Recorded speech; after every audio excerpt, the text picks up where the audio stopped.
Se suele decir de que en realidad no hay una teoría marxista del Estado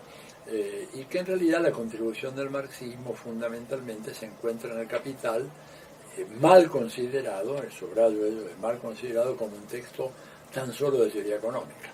El Capital es un texto de teoría social, de teoría económica, también de teoría política, aunque el énfasis fundamental está, por supuesto, puesto en la teoría económica. Pero desde el punto de vista de la teoría social, toda la teoría del fetichismo, de la alienación, es un componente fundamental para la comprensión de la sociedad moderna y están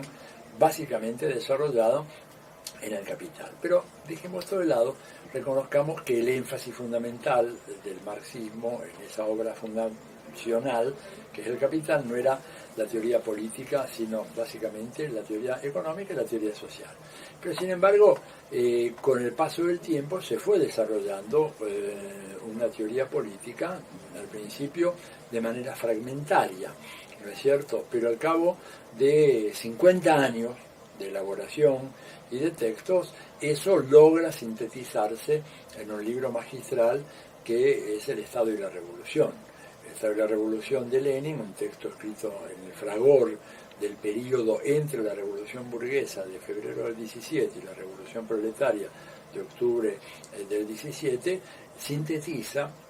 de alguna manera todo este desarrollo acumulativo que se fue dando en el pensamiento y político y en la teoría política que fragmentariamente se fue armando en el marxismo. ¿Por qué digo fragmentariamente? Porque ni Marx ni Engels escribieron un texto específicamente dedicado a la teoría política,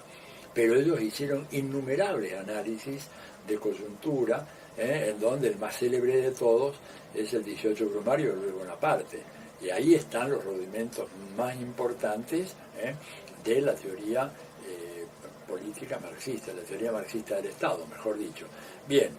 a partir de ahí hubo toda una serie de otros textos, ¿no es cierto? Incluso textos juveniles de Marx, como La cuestión judía o la crítica a la filosofía del derecho de Hegel, ya contienen elementos muy importantes para la construcción de una teoría del Estado. Están ya presentes en el joven Marx y por supuesto en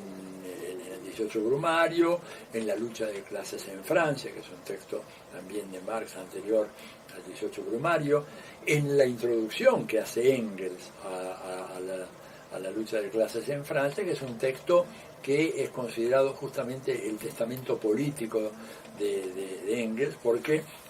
esa introducción la escribe Engels en el año 1895, pocos meses antes de su muerte, y ahí de alguna manera recupera los principales elementos de lo que podríamos llamarle ya una teoría marxista del Estado, que se encontraba, como decía recién, en fragmentos dispersos y que luego, de alguna manera, en el fragor de la Revolución, Engels tuvo que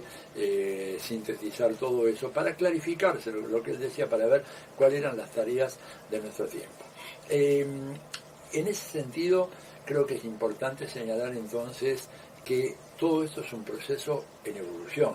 El marxismo no es una teoría acabada, es una teoría que tiene un principio, un desarrollo muy fuerte en algunas áreas, menos en otras, pero es una teoría en construcción.